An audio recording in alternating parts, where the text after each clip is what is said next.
All right, so 2025 is the slowest year of home sales since the early 90s. So we have a few decades that piled up, but the sales are sluggish. They're very slow, and it is definitely concerning. In the first week of completion, saw a surge over 90 units for lease, right? And many people feel pain. It means they do not want to lose the money because that money is most of the time, 95% of the time, tied to something else. All right. You guys have a lot of questions for me about the condo real estate, about that market, about the housing market. What is causing this particular slowdown, and what does it actually look like in the first row, being on the street every day, talking to people, listening? So we'll get into the video. I will try to answer all these questions. Thank you all for being involved in the community, being involved in the actual comments. I try to reply as fast, as promptly as I possibly can. Thank you all for watching, and let's get right into the video.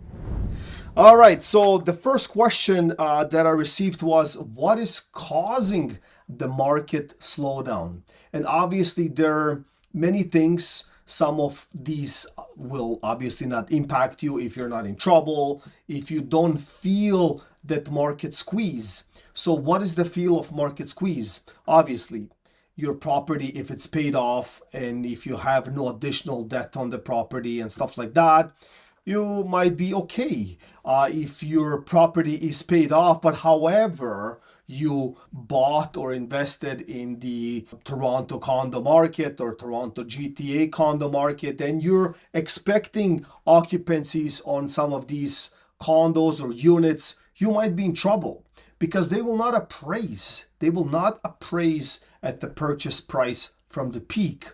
And getting financing might be challenging also. So we'll get into that in a second. But what's causing the market slowdown? So Toronto home sales in December of 2024 fell by 18.7% year over year.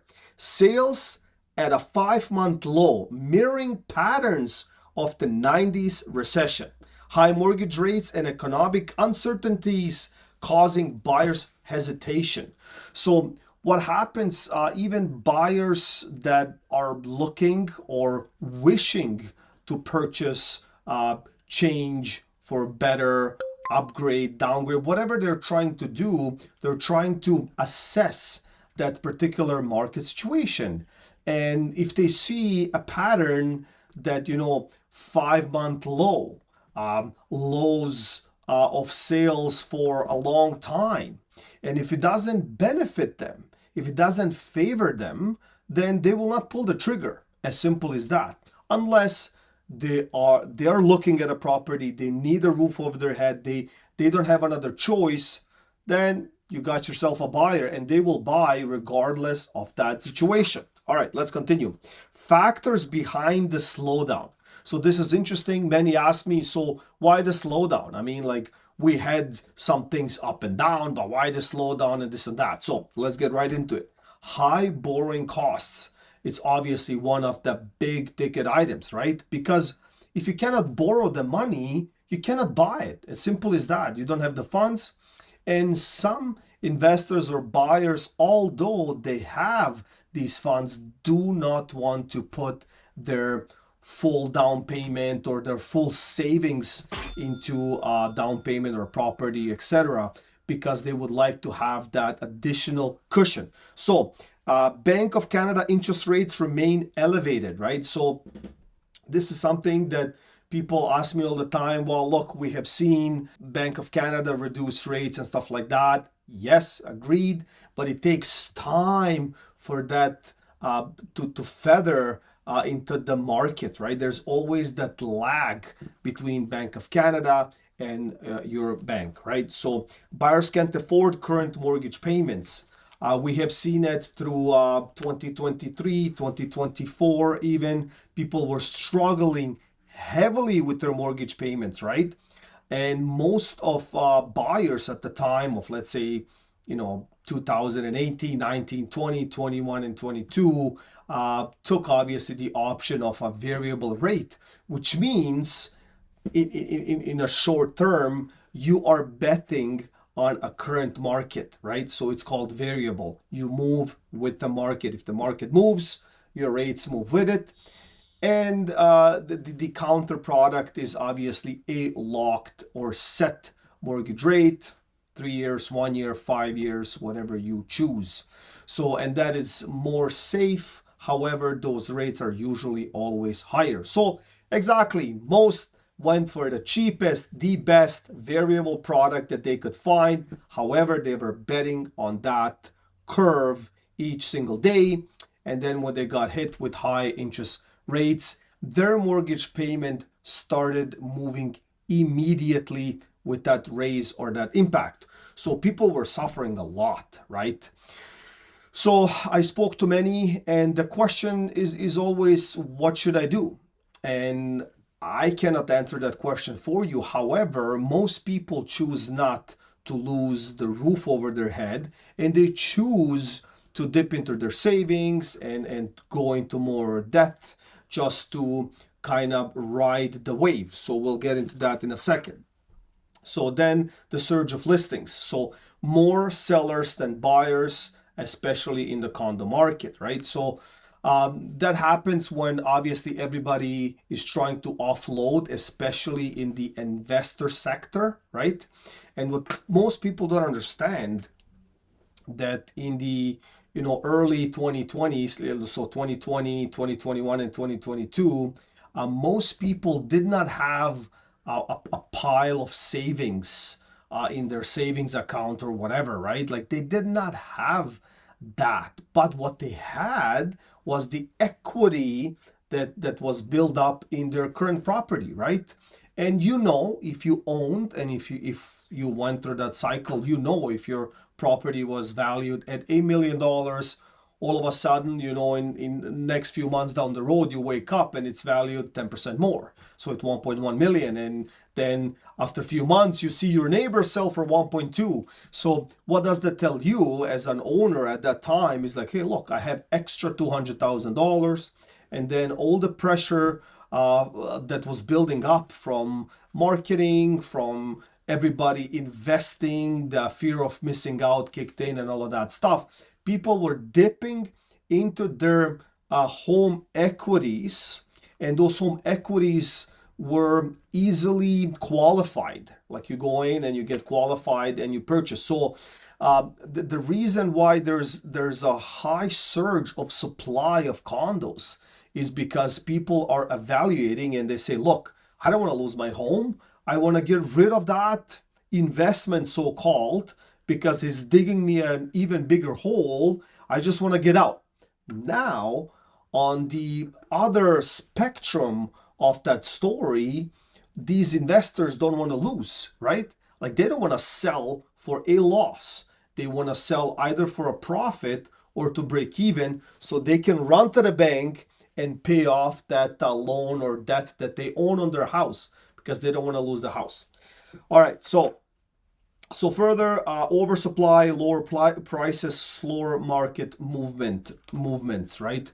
So you have seen it, it's self-explanatory, right? Like if you have one unit for sale in a tower, you can probably ask a lot more than if you have an identical unit size and the count of that unit is like, let's say 47 units, identical one bedrooms for sale. And an example I did on the channel here, a tower in downtown Toronto with 309 units in the first week of completion saw a surge over 90 units for lease, right? So that's like, what are you gonna do? Like, I mean, in that case, like everybody is digging a bigger hole for everybody else, right? Same thing was happening when the prices were climbing. Now the counter effect, like everybody's trying to get rid of it and people have more choice, basically. That's where it comes down to. All right, so Toronto condo market crash, right? And the condo inventory surges, many owners selling to escape high carrying costs. We spoke about that. Pre-construction buyers struggling. Some cannot close on the units, right? So we touched on that.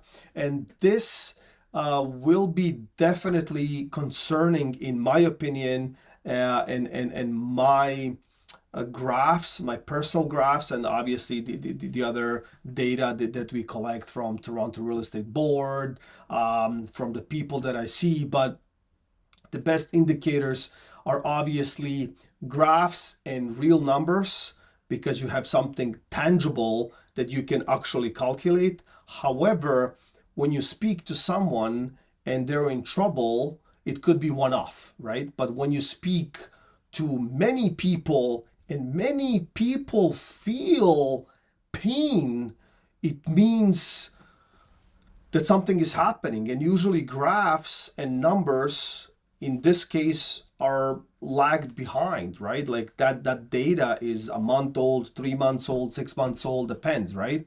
So if you want to position yourself, it is the best idea to see what is actually happening currently in the market and assess the situation and try to be ahead of the curve if possible, right? So obviously we all try to predict, we all try to stay ahead of the curve and all of that stuff. So some people will not be able to close. It's very concerning to them. They do not want to lose the money, because that money is most of the time, 95% of the time, tied to something else. All right, so investors losing confidence. And the question that I get asked all the time is the question, where are these overseas investors? Does this happen? And all of that stuff. How can we turn the tide? Like, how can we make that hot again, right? Like ignite that particular sector. And it is not easy to have investors overseas believe in your story, right?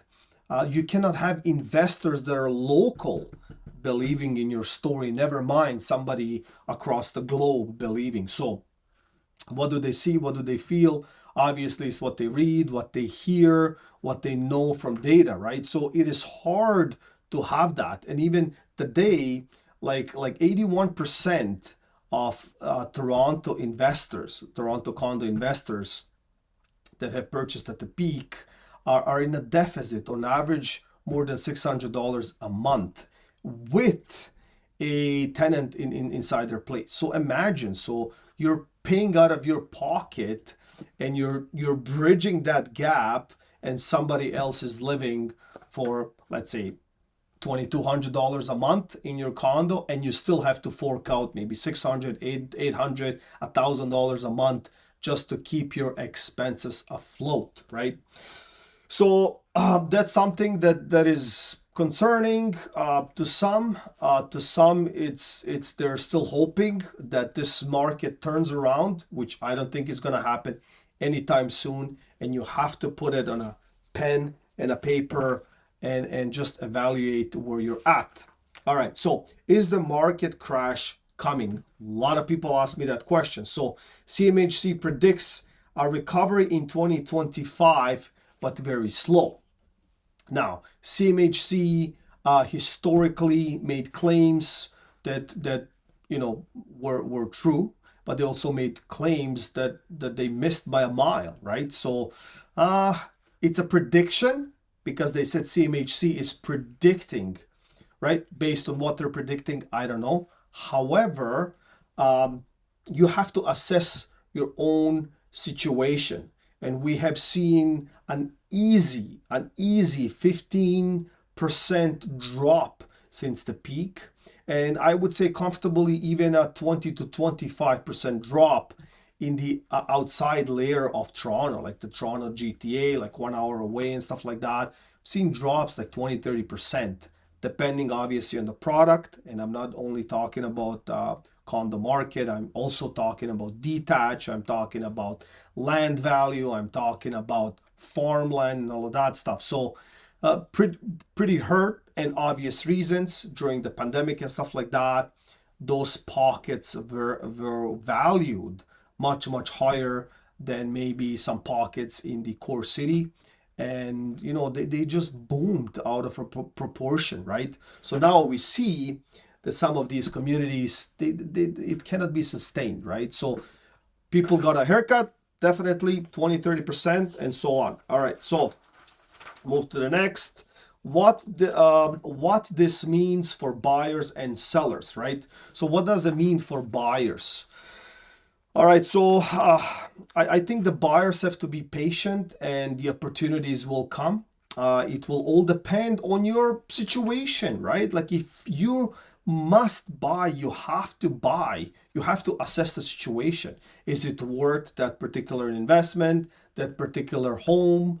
Because you might be ready, but a product is not suiting you perfectly, right? So just wait, be patient, and a dream house in the community, in the neighborhood, and the style will match, and you will be able to buy it at a discount, a deal. It all depends, right?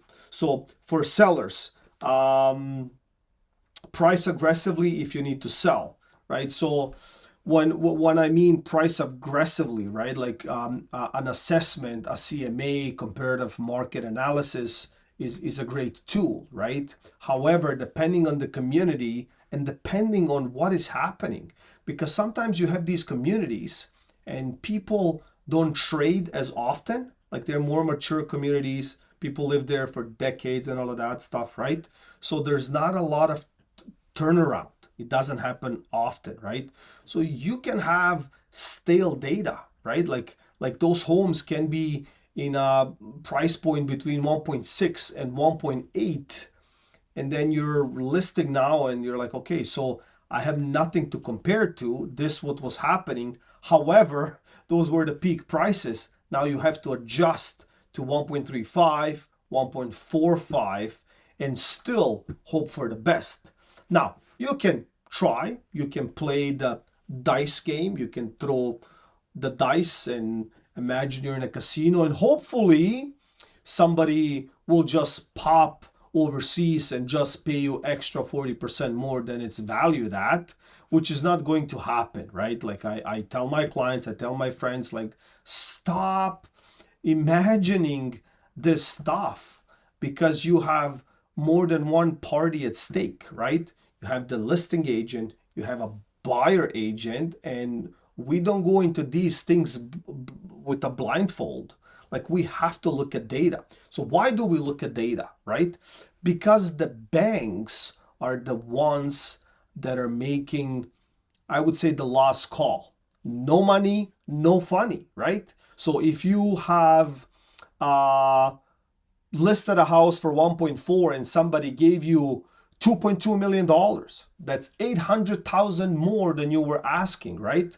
So the banks will assess that situation, and if they appraise that house at $1.4 million, that buyer has to compensate that $800,000 in cash in order for that mortgage to be appraised. So it doesn't always mean the highest price is the best price, right? So the banks usually make the last call. Therefore, you have agents that offset stuff, that look at stuff, that hopefully do a good job assessing, right? So be careful who you hire. You can hire whoever you like and want. But I'm just saying, like, you need a professional that can guide you in a direction. And so be realistic when pricing, and it isn't 21 or anymore, right? Year 2021. So do you think Toronto real estate market will recover in 2025 or get worse? So that's the question that I get asked all the time. I personally think that we don't even have a chance. There's always a miracle, but I don't think, I think we ran out of miracles at this point, and 2025 will definitely not explode. It will not happen, right? So when I say that, what does it mean? What does mean a recovery? So in this particular situation, to me personally, a recovery means that there are no more drops. A recovery can also mean that we're stabilizing a market, right?